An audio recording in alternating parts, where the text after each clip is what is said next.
Are you sure this is deep enough? Oh, that's perfect. Carl was pretty skinny. So you think somebody's gonna find this pretty soon? Oh, I'm sure of it. You seem to know a lot about this place. Excuse me, sir? What are you doing here? Oh, my car broke down. I just need, like, some help or something.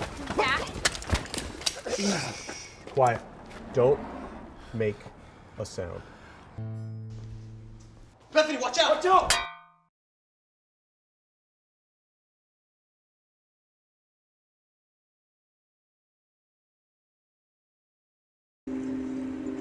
And the deputy saw something in the river. And as they got closer and they dislodged it from the banks, they saw it was a human torso.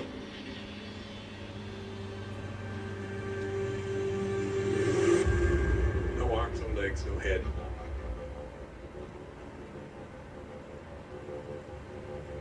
It's beyond belief, imagination, or expression.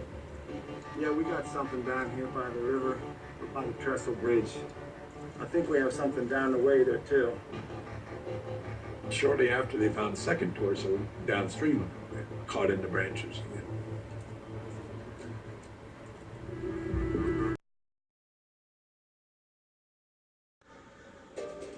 The families decide to contact police. During that time, in the state law, they had to wait 48 hours to declare a missing person. When was the last time you saw your daughter? She left last night with a friend of hers. She's a good girl. She always comes home when she's supposed to come home. The sheriff instructed them to go home and wait. It was different back then. We all know now that those first moments are critical, and that's why we have the Amber Alerts now. I was like stunned, shocked. And it's like, what? What's happening? What could be going on? Just when it seems like nothing can stop George from doing the unthinkable, he's pulled over for suspicion of DUI. You doing okay? George was stopped in Nevada. He was charged with DUI and possession of firearms. But George is able to keep his weapons. He pleaded guilty to the DUI charge and no contest on firearms and was fined $150 and left free. George's guns had been bought legally. They hadn't been used in a crime, so they weren't seized by the ranger who arrested him. In hindsight, the incident is an obvious red flag.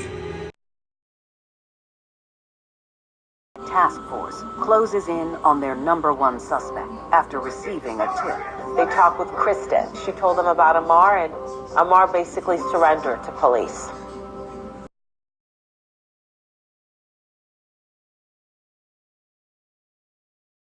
Ambulances racing to the scene.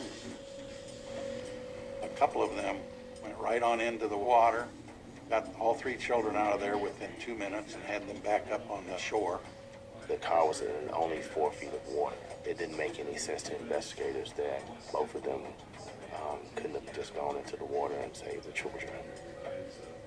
Amanda watches as their limp bodies are handed to EMTs, who immediately begin CPR.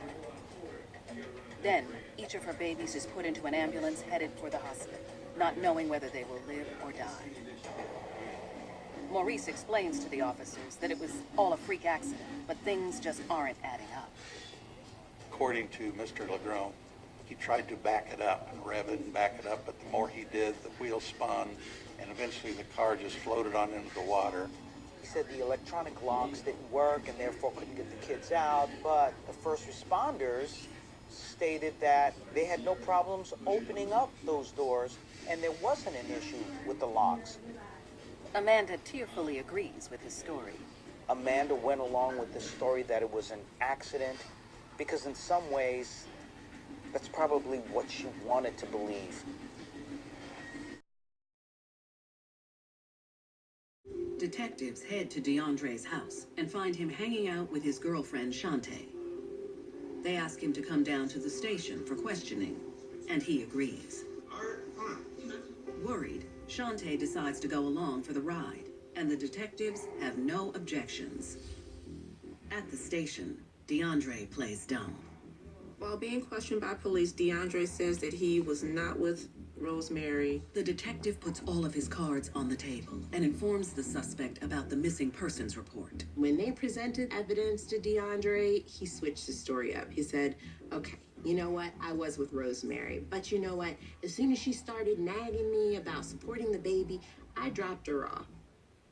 Then he says he went out to the club with his girlfriend Shantae and his... The detectives talked to Shantae, and she pretty much went along with the same story. This was Shantae's opportunity now while at the police station to let them know what happened, spill all of it out, because maybe she could have gotten some sort of a deal, but instead she chose to protect her man, DeAndre. Unsure if Shantae is involved at this point, investigators let her go. But DeAndre isn't as lucky. She agrees to take a polygraph test, and needless to say, she fails. Finally, she decided that she was going to give up the goods and tell her versions of the truth. Investigators questioned her for hours.